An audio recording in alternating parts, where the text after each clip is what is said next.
네, 안녕하세요. 이원재입니다. 이원재 끝내주는 경제에서 한미 간의 관세 협상 계속해서 깊이 있게 다루고 있잖아요. 그 중에서도 지금 마스가 프로젝트가 엄청나게 큰 위력을 발휘해서 이번 관세 협상을 선방하게 만들었다 이런 평가가 많이 나오고 있는데요. 이 이야기가 무슨 얘기인지 가장 잘 설명해 주실 수 있는 분을 모셨습니다.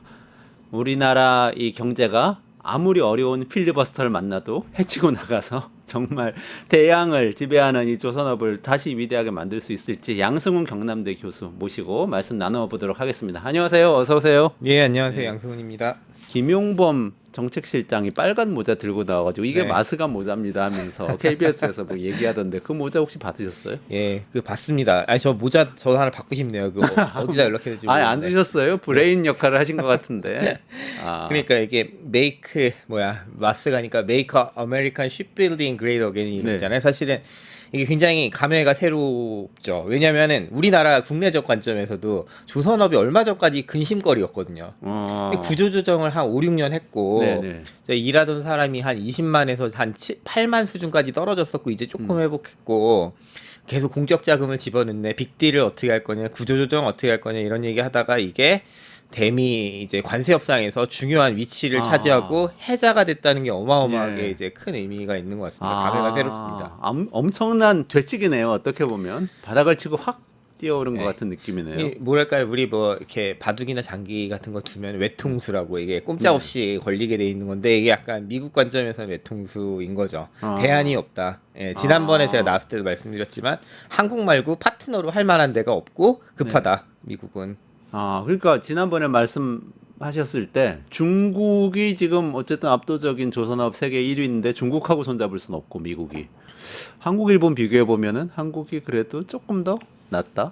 우호적이잖아요, 일단. 그러니까 우호적이어야지 맡길 수 있고 특히나 지금 많이 해야 되는 배들이 대부분 군함이란 말이에요. 네네네. 군함을 믿지 못하는 국가한테는 못 맡겨요. 기본적으로 못 맡기고 그 다음에 이제 실력이 확실히 있어야 되는데 뭐 그러면 이제 해볼 수 있는 데가 한국하고 일본인데 대형 선단은 하여튼 한국이 잘 만들고 실제로 한국은 조선 그 군함을 수출해 본 적도 있고 수출 받아서 한 적도 있고 그 다음에 하나오션이 마침 MRO 사업하겠다고 필라델피아에 있는 필리조선소 인수하기도 했고 MRO 사업 실제로 들어갔고 그러니까 이 친구들하고 지금 사업이 되고 있네. 지금 그런 기조가 이런 우호적인 분위기 그리고 협상에도 중요한 키 드라이버가 된 거죠. 그러면 좀 내용을 여쭤볼게요. 이게 뭐 내용이 확정되고 이런 거는 별로 없는 것 같긴 한데 어쨌든 마스가라고 했으니까 이게 어떤 의미일까? 이게 이제 많은 분들이 가장 많이 궁금해하실 것 같아요. 어떻게 지금 추정하고 계십니까? 또는 분석하고 계십니까? 지금 미국의 투자라는 거죠. 그래서 이제 얼마죠? 1,500억 달러 규모인데요. 근데 이게 금액이 약간 비현실적이고 이 돈을 다 쓰지를 못해요. 왜냐면 우리가 조선소 하나 예를 들면 지금 현대중공업의 이제 울산조선소가 크고 그 다음에 거제에 있는 하나오션 옥포조선소가 큰데요. 그런데 하나 지으면 돈 얼마 정도 들 거라고 생각하세요?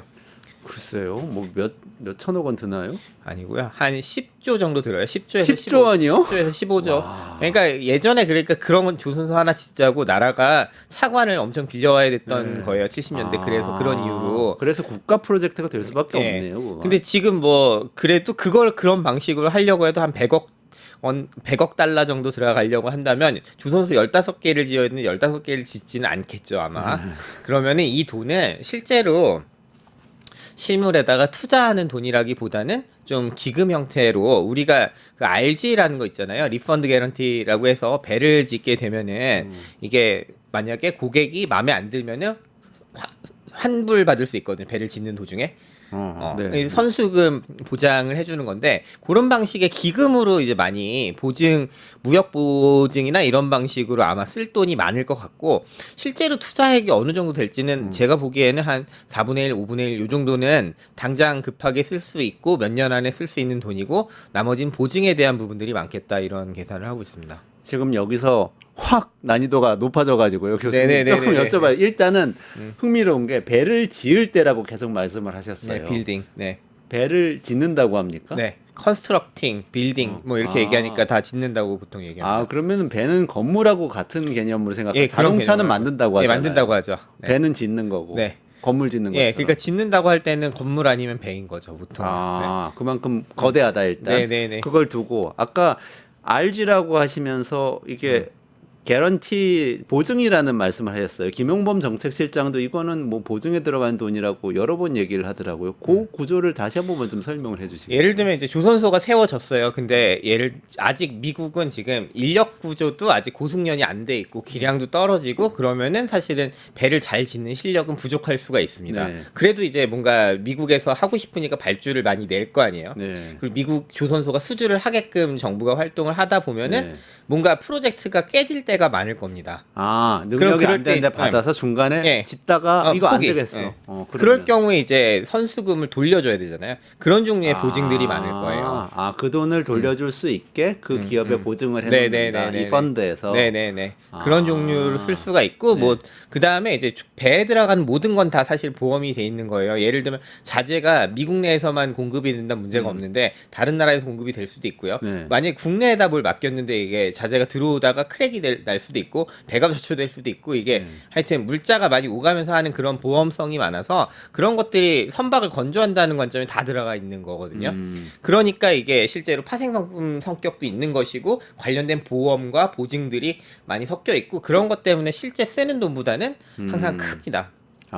잡아야 되는 돈이 투자한다고 썼을 때 잡아야 되는 돈이 큽니다. 그래서 일본과 비교해 보자면 일본이 더 많이 써야 될 수도 있어요. 실제로 그러니까 기금을 잡아놓은 거 전체에서 써야 될 돈이 많은 거일 수도 있어요. 일본이 어디다 써야 될? 일본 지금 뭐 미국에 투자하겠다고 해서 네네네네. 이제 기금을 얼마를 잡아 몇천억 5,500억 달러. 예, 5천억 달러 잡았잖아요. 거기서 실제로 써야 되는 돈이 우리가 이제 써야 되겠다고 하는 돈의 비율보다 높을 수도 있다는 거죠. 그렇군요. 네. 배 한 척 짓는데 네. 시간이 얼마나 걸립니까? 이게 뭐 국내에서 하냐 어느 나라에서 하냐에 따라 다른데 그냥 예를 들면 우리나라 컨테이너선 하나 들어가면 설계하는 기간이 이제 뭐 몇 달이 있지만 다 하면 한 2년 이내로 만약에 18개월 이 정도면 할 수 있다고 보는데요. 지금 미국에 같은 거 맡긴다고 보면 3년이 걸릴 거니까 그 기간을 이제 단축해야 되잖아요. 설비도 해야 되고 우리나라가 빠른 거는 외부에서 간단한 모듈들은 만들어 가지고 블록을 이렇게 붙이기도 하고 네네. 그러니까 굉장히 그 전체 그 생태계를 잘 활용하는 방식을 하는데 네. 미국은 지금 다 생태계가 없고 뭐 블록 제작 업체도 당연히 없고 인력도 별로 없고 내부에 장비도 별로 없으니 그거 다 지금 이제 새로 해야 되고 하드웨어만 온다고 되는 게 아니고 이제 생산직 노동자들도 기량이 올라와야 되고 그렇죠. 도면도 이제 그 맞춤으로 해야 되니까 그것도 공과대학 아무리 뭐 좋은 대학 미국에서 나왔어도 실전을 해봐야 되니까 그 시간들이 이제 필요한데 그 동안 임금 나가는 것도 다 돈이고 그렇죠. 뭐 이제 그런 것들을 생각해 보시면 되겠습니다. 그런데 또 이 투자 자금이 일부 들어갈 수도 있겠네요. 그럼요. 그런 투자는 해야겠죠. 아. 실제로 인수를 했다는 것은 이제 하나 필리 조선소가 됐을 때는 그 운영하는 돈은 당연히 하나가 되는 거죠. 그런 방식으로 이제 만약에 신규로 조선소를 5개 정도를 미국에 있는 조선소를 인수하고 새로 한다고 하면 뭐 500억 달러가 들어갈 수가 있는 거잖아요. 네네네. 그리고 뭐 그 뒤에 운영 경비 들어갈 수 있는 거고. 근데 그렇게 갑자기 많이 조선소를 인수는 못할 것 같고요. 네. 타진하겠죠 하나씩. 왜냐면은 지난 시간에 말씀드렸던 법적인 지금 규제들이 지금 풀어야 될 게 많아가지고 그게 스텝 바이 스텝이 될 것 그 같습니다. 존스법이었나요? 지난번에 예, 존스법도 말씀하신 게? 있고요. 네. 뭐 그다음에 이제 그 군함에 대한 거는 뭐 국방수권법 이런 것도 있고 반스톨레프스법이라고 해가지고 어쨌든 요는 뭐냐면 미국 내에서 미국에 있는 기자재와 미국에 있는 사람들을 써서만 할 수 있다. 군함 같은 거. 군함을 만들 수 네. 있다. 그다음에 존스법은 미국에서 운항하는 배는 미국에서 지어야 하고 그게 미국 회사에 납품되어야 된다. 뭐 이런 식으로 이제 규제들이 있는데 다 작동하는 건 아니고 지금 계속 풀려고 하고 있습니다. 뭐 힙스 액트라고 해서 작년 12월에 이제 한 거는 이제 해외에 조금 발주낼 수 있게 해보자. 네네네. 이런 것도 있는 거고요. 해군하고 해군 경비대 준비태세 보장법들을 개정하고 있거든요. 네. 그걸 하면 이제 해외에다 아예 이제 선박을 좀 발주낼 수 있게 대통령의 권한으로 지금 그런 것들을 지금 하고 있고 제가 말씀드렸지만 일단은 미국에서 하고 싶지만 급하게 안 되는 것들은 결국에는 잘하는 나라 믿을 수 있는 동맹국 네. 한국에 발주를 내게 돼 있는 구조다 이렇게 볼 수가 있겠습니다. 그러면 여기까지는 한번 정리를 해보자면 네. 이번에 관세 협상의 결과로 뭐 3,500억 달러 우리가 네, 뭐 네. 펀드를 만들어 주기로 했는데 미국에 그중에 1,500억 달러는 조선협력기금이고 네. 그 조선협력기금은 어쨌거나 미국에서 조선소를 사거나 네. 뭐 배를 짓거나 조선사를 운영하거나 이런 데 이제 네. 투입될 거다. 이렇게 거기 들어간 보시는 기자재 거잖아요. 업체들도 좀 조성을 해야 되니까 아, 그런 네. 거에 투자할 수도 있고요. 네. 거기 투자할 수도 있고 그렇게 해서 어쨌든 시간이 좀 걸릴 수는 있겠지만 미국에서 조선업을 어느 정도 한국 기술과 한국의 기업이 가서 살리는데 기여를 하고 거기 따른 법적인 문제들도 어느 정도는 해결을 해줄 거다. 지금 이렇게 해결해 주려고 애를 쓰고 있는 거죠. 이렇게 전망을 할 수 있다. 네. 이렇게 정리할 수 있을까요? 이제 그 어마어마한 시장은 맞거든요. 미국 네, 시장이 네, 네, 미국에 들어가는 게 1억 6천만 톤이에요. 그 컨테이너만 이제 톤수로 이제 1억 6천만 톤이 물량이 해운 물량이 왔다 갔다 하는 시장이고 이거 감이 없는데 그게 네, 감이- 어느 정도 되는 겁니까? 전 세계 물동량의 20% 이상이 미국을 무조건 거치고 가니까요. 아, 네. 그렇군요. 네, 무조건 그럼 그걸 싣고 가는 배가 항상 필요한 네. 것이고. 근데 지금은 이제 지금 여기 배경화면에 있는 것처럼 다른 나라 선사들을 쓰고 있기 때문에 다시 선사도 자기네 나라 선사를 하고 싶고 그 선사가 미국에서 건조된 배를 네. 이제 많이 사가지고 그걸로 실제로 조선소도 좀 살리고 싶고 이런 생각이죠. 이 될지 안 될지는 저는 그렇게 낙관적이지는 않아요. 왜냐하면은 그래요? 공을 들여야 되는 시간이 정권의 시간보다 길다. 계속 정치권의 기조가 바뀌었을 때 미국이 이거를 계속 안고 갈 수가 있겠느냐. 더 편리한 방법, 동맹국의 조선소를 활용하는 방법을 결국에 좀 타진하게 되지 않을까. 그럼에도 우리가 협조적으로 나와야 되는 건 지금 상황에선 맞고요. 그러면 아니 양 교수님 말씀대로라면은 결국은 우리나라 조선소에 와서 만들어 달라고 할 가능성이 꽤 있다. 어려운 그런 말씀이시죠. 배일수록 제가 보기에는 어려운 배일수록 맡기게 될 확률이 어려운 있고 배일수록. 급할수록 그럼 지난번에 우리나라한테는 좋은 거잖아요. 예, 그러니까 그런 면에서 좋은데 그럼에도 계속 이제 어쨌든 미국에서 지으라고 하는 기조 안에서 미국의 사업이 계속 확장을 해야 되잖아요. 미국 내 사업을 확장하게 될 때 그게 한화그룹이나 현대중공업그룹이나 삼성그룹에 좋을 수는 있어요. 그러나 이게 이제 국내 일자리에 좋은 영향을 끼칠 거냐 이거는 조금 퀘스천 마크가 있는 거죠. 아 그러면 그 결과가 어떻게 될지 쪽으로 넘어가서 좀 여쭤보기 시작하겠습니다. 마지막에 그 노동 문제도 여쭤보고요. 네. 그러니까 일단 지난 시간에 말씀해주신 게 어쨌든 중국이 굉장히 강력한 조선 이 국가로 발돋움했고 네. 그런 상황인데 이 지금 한미 간에 벌어지는 이 관계, 한미 간의 조선 협력 펀드가 만들어지고 밀접해지는 게 그런 그 조선업 자체, 글로벌 조선업 밸류체인 자체에 좀 변화를 가져올 수 있을까요? 예, 그렇죠. 지금까지 이제 그러니까 선박 시장에서 중국이 어마어마하게 빠르게 지금 성장하고 있었습니다. 최근 5년으로 치면은 원래 한 6, 7천만 톤 정도를 1년에 배를 짓거든요. 그럼 그중에 절반 정도 한 3천 톤, 4천 톤 정도를 가져갔는데 지금 70%가 넘어갔었어요. 70% 이상. 네, 중국이. 근데 우리가 이제 그 중에 비싼 배, 이제 그 이익률이 높은 배들을 좀 가져가면서 버티고 있었지만 사실은 우리도 미래 먹거리가 굉장히 필요한 상황이었는데 미국이 새로이 아예 해운도 조선도 새로 이제 구축한다고 하면 새로운 큰 시장이 열리는 거죠. 게다가 경쟁을 하게 할 때 있어서 미국이라는 국가와의 관계성을 기준으로 이제 수주를 할 수 있게 된 거기 때문에 어떻게 보면 시장이 크게 열렸다고 볼 수가 있는 거죠. 한국 조선업 관점에서 타개할 수 있는. 게다가 이제 방사는 또 좀 다른 영역이니까요. 네. 군함은 또 더 어렵고 어렵다는 얘기는 그만큼 향후 미래에 이제 발전 가능성이 높은 필드라고 볼 수가 있는 거죠. 쉬운 배, 어려운 배는 어떻게 나눠집니까? 복잡하면 어려운 배죠. 복잡하다는 건 안에가 많이 뭐가 들어가 있으면 어려운 배죠. 무슨 말이냐면 네. 예를 들면 컨테이너선은 저기 뒤에도 네, 있지만 네, 저 네. 레싱 브릿지라고 하는데 그냥 칸막이를 입고 여기다가 컨테이너를 꽂으면 되잖아요. 네. 그리고 고정시키면 되잖아요. 네. 그러니까 속에 뭐 복잡할 게 없죠. 배관 정도 기름이 왔다 갔다 하는 게. 네, 네. 근데 만약에 여기 무장을 실른다고 하면 무장이 들어가면 전기와 기계 구동 뭐 이제 여러 가지 센서들도 많이 뭐 들어갈 대포 거 아니에요? 같은 걸 넣는다고 하면 네. 아. 그리고 그 복잡도가 높아지면 어려운 배입니다. 아. LNG로 하면은 단순할 것 같은데 LNG 캐리어 같은 경우 뭐가 문제냐면은 LNG를 액화시켜야 되기 때문에 이 설비가 또 복잡한 설비예요. 그냥 LNG 가스 상태가 아니고 얘를 액화시켜야지 부피가 줄고 많이 담을 수 있으니까 네, 네. 이제 그러면 그거만큼의 장치가 또 필요하잖아요. 그럼 이제 어려운 배가 되는 거죠. 아. 그냥 가장 단순한 배는 벌크선이에요. 벌크선은 그냥 석탄 그냥 집어넣으면 되는 거잖아요. 네. 이게 복잡할 이유가 없잖아요. 물에 뜨기만 하고 엔진 출력만 좋으면 잘 가는 거니까. 이제 그래서 이제 복잡한 배들을 이제 한국이 그래도 잘 하고 그런 것들이 부가가치가 높은 거고 지금 그런 시장이 열려 있는 거죠. 상당히 많이 가져올 수 있겠다. 제가 네. 지난 주말에 광양항에 갔었거든요. 아, 네네. 근데 전망대 올라가서 이렇게 딱 보니까 자동차들 싣는 배가 쫙 있고 자동차들 엄청나게 많이 대기해 있고 한쪽에는 또 컨테이너들이 엄청나게 많고 컨테이너 선들이 있더라고요. 이런 배들은 간단한 배인가요? 그렇죠. 그건 그렇게 어려운 배가 아니죠. 아. 무장이 들어갔다. 아니면은 무슨 해양 플랜트처럼 여기에 온갖 그 석유를 정지하는 시설이 들어갔다. 아. 이런 것들이 이제 복잡하고 군함은 말씀드린 것처럼 무장이 네. 들어갔고 무장을 운영하기 위한 시스템이 들어가 있다.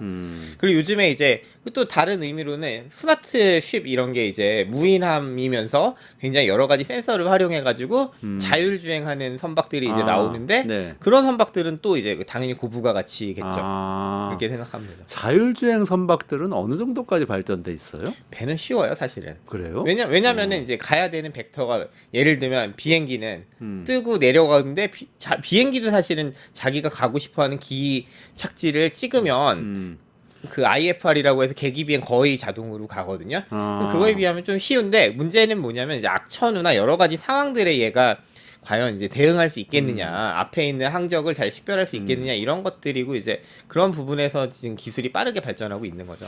아니 근데 자동차는 자율주행차가 나오면은 워낙 이렇게 많은 자동차가 다니기 때문에 아니 뭐 기사가 덜 필요하고 또 운전하는 피로도 많이 줄어들고 이런 효율성이 높아지는 측면이 있겠다고 이제 생각이 드는데 배는 무인화가 되면 이점이 많이 있나요?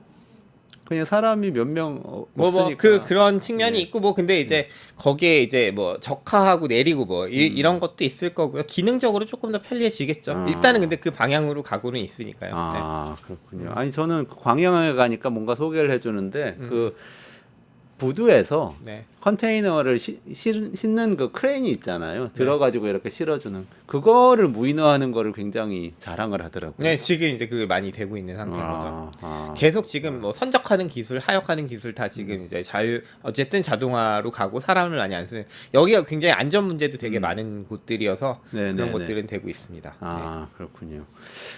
그 기업들 얘기 좀 한번 여쭤볼게요. 그러면 지금 말씀하신 대로 한국한테 뭔가 기회가 생길 수도 있는 상황이다. 또 중국 일방적으로 독주하던 걸 어떻게 보면 조금 균열을 낼 수도 있다. 이런 말씀이신데 국내 조선업체 빅3가 있지 않습니까? 네. 각각 또 지금 언론에는 TF 가동하고 열심히 준비하고 있다. 미국 진출하려고 하고 있다. 뭐 많이 나오고 있는데 기업별로 보면 좀 어떻게 판단할 수 있을까요? 지금 굉장히 이제 이런 거 같아요. 제일 이제 도드라지게 하는 건 하나오션인 것 같고 네. 그러니까 뭐 조선소도 사고 지금 MRO 바로 수주하려고 굉장히 적극적으로 해서 했고 사실 지난번에도 말씀드렸지만 MRO가 당장 돈이 많이 되는 건 아니거든요. 수익률이 네네네. 높은 건 아니거든요.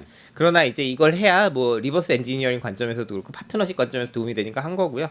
그 다음에 뭐 현대중공업도 지금 굉장히 열심히 하는 거죠. 그리고 현대중공업도 어떤 걸 하고 있냐면 이제 거기 이제 스마트 심야들을 하면서 팔란티어 같은 이제 미국 내 방산을 많이 하는 이런 디지털 트윈 기업하고 하면서 또 그런 시스템 통합성을 높이고 있거든요.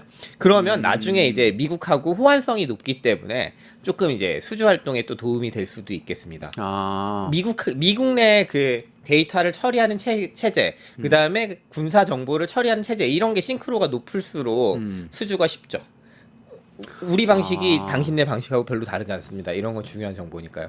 현대중공업이 팔란티아하고 협업을 하고 있나요? 네네네 한 4년 됐죠. 뭘 가지고 협업을 하나요? 지금 이제 배를 이제 건조하는 과정에서 사실은 굉장히 많은 자재도 있을 거고요. 뭐 사람의 이동도 있을 것이고 배가 이제 지난번 레고라고 말씀드렸지만 네네네. 이 블록들이 결합되면서 만드는 형상이 있을 것이고 이걸 다 디지털 정보로 지금 만들고 시뮬레이션 할 수 있는 걸 우리가 디지털 트윈이라고 하는데 디지털 트윈 프로젝트를 이제 팔란티어가 하고 있습니다. 아, 팔란티어는 그러니까 무기 중에서도 특히 이제 무인 무기, 네, 드론이나 네, 이런 것들을 잘 구동할 수 있게 시스템 만드는 걸로 굉장히 유명하잖아요. 그래서 네. 저 이스라엘 그 맞아요. 팔레스타인 전쟁에도 가서 막 뭐 러우 전쟁에서도 많이 네. 쓰이고. 네. 아, 그런 기술이 이런 지금 평화적인 조선업 같은 데도 적용이 되는 그런 건가 보죠? 그러니까 이제 팔란티어도 약간 도전인 거죠. 자기들이 이제 뭐 드론을 통해서 뭐 네. 혹은 이제 조그만 이제 그 서비스 기업들을 했었는데 조선업에서 아마 이게 되면은 뒤로 이게 방산하고도 이어지고요. 네네. 육해공을 다 통합할 수 있는 플랫폼을 만들 수가 있기 때문에 팔란티어 관점에서 사업 기회로 좀 생각하는 것 같고 또 거꾸로 이제 우리나라는 이제 한화오션 같은 데서 거기에 대적하는 나름의 모델을 만들어도 좋겠다는 생각은 들죠. 왜냐하면 육해공을 다 아니까.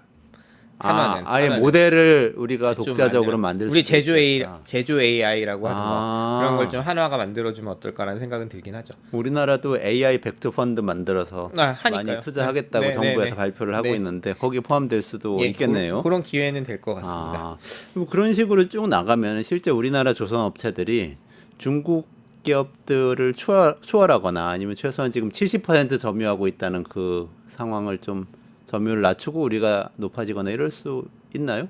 예, 뭐 제가 보기에는 계속 지금 우리 프렌드 쇼어링이라고 해서 리쇼어링도 있지만 사실 믿을 수 있는 국가에 맡긴다 이게 또 네네네. 하나의 기조가 있는데 네. 그런 게 있으면 나토 가입국들에게는 이제 중국보다는 우리나라 기업들이 또 선호될 수도 있을 것 같고요. 네. 왜냐하면 이 호환성 문제 이런 것 때문에 네. 그런 시장 기회도 있을 것 같고 뭐 고부가 가치로 많이 진출할 수 있겠죠. 미국이 희망하는 것들이 저부가 가치 섹터는 또 아니어서요. 선박에서 그 포트폴리오 기준으로 보면은 그런 기회는 충분히 되겠죠. 네. 아, 그러면 전체적으로 정리해 보면 굉장히 좋은 그림을 말씀하신 것 같은데 양 교수님은 어쨌든 미국에 가서 우리가 협력은 잘 될 거다.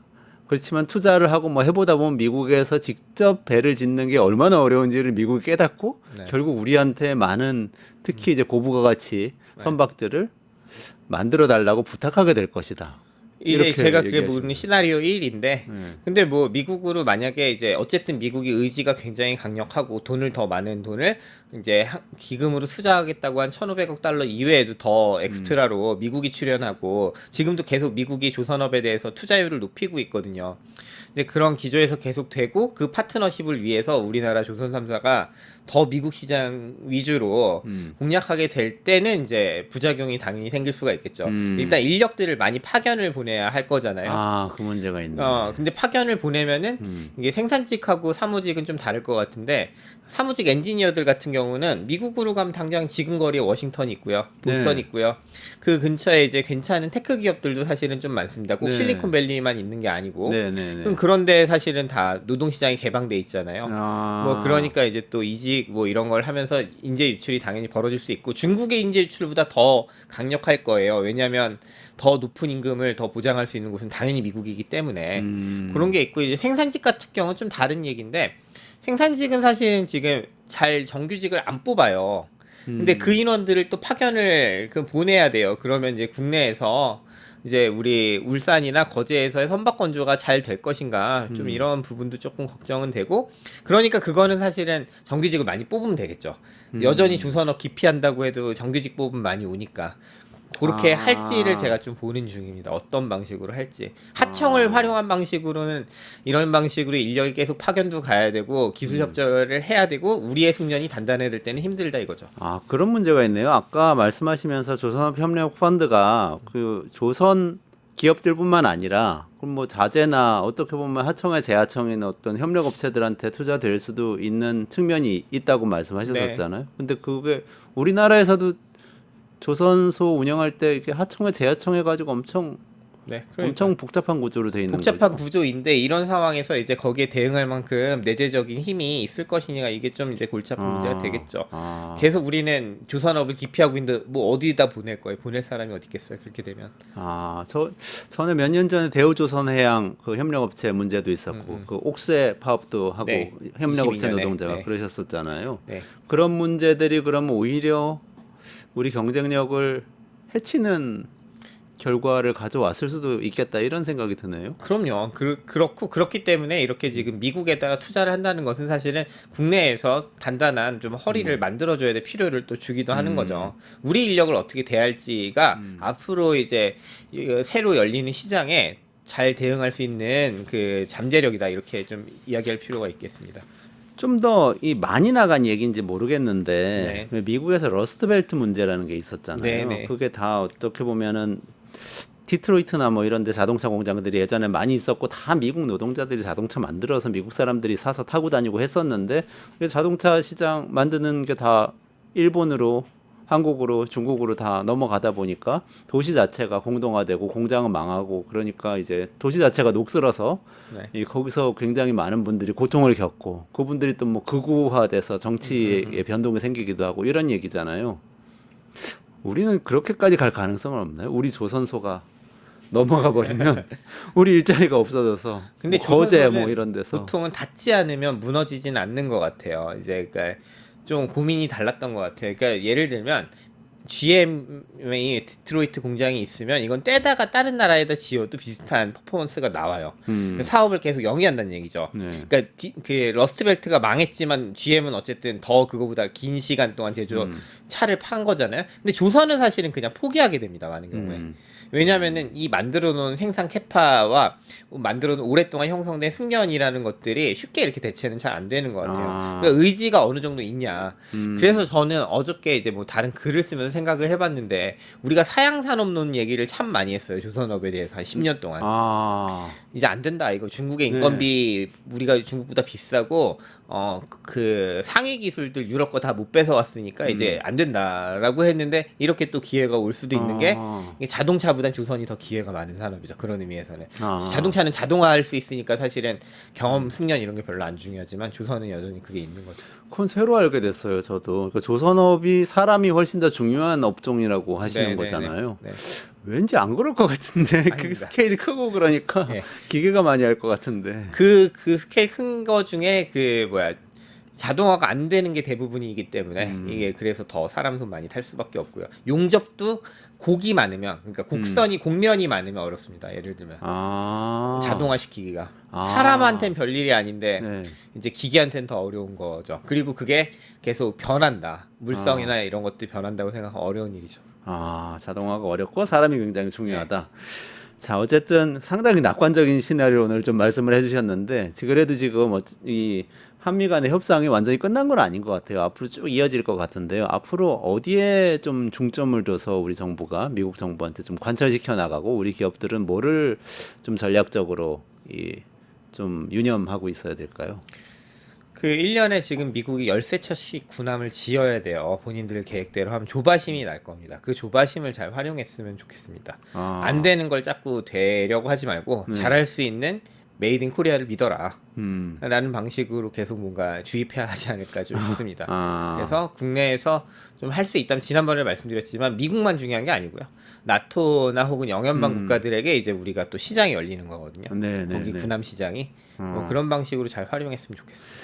그쪽에도 지금 중국이 접근하기는 어려워졌다고 보시는 거죠? 그래서 뭐 싱가포르 조선소도 조금 활용하기도 하고 뭐 이런 식으로 하고 있는데 뭐 우리가 그 일종의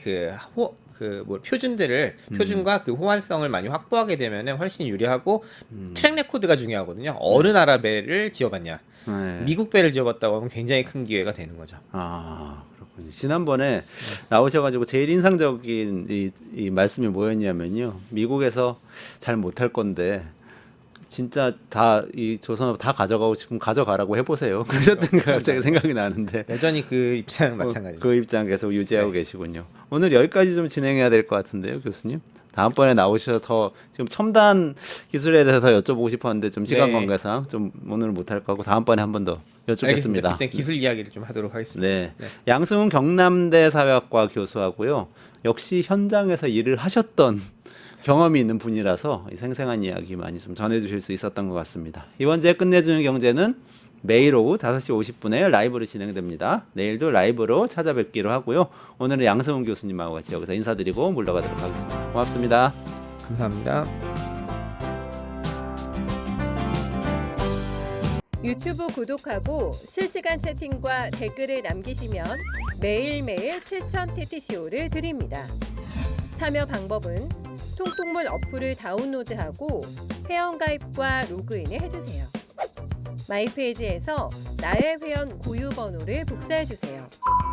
유튜브 구독 후 실시간 채팅이나 댓글창에 고유 번호를 한 번만 입력하면 준비 끝! 지금 유튜브 채팅과 댓글 쓰기 참여하고 7,000TTCO 받아가세요.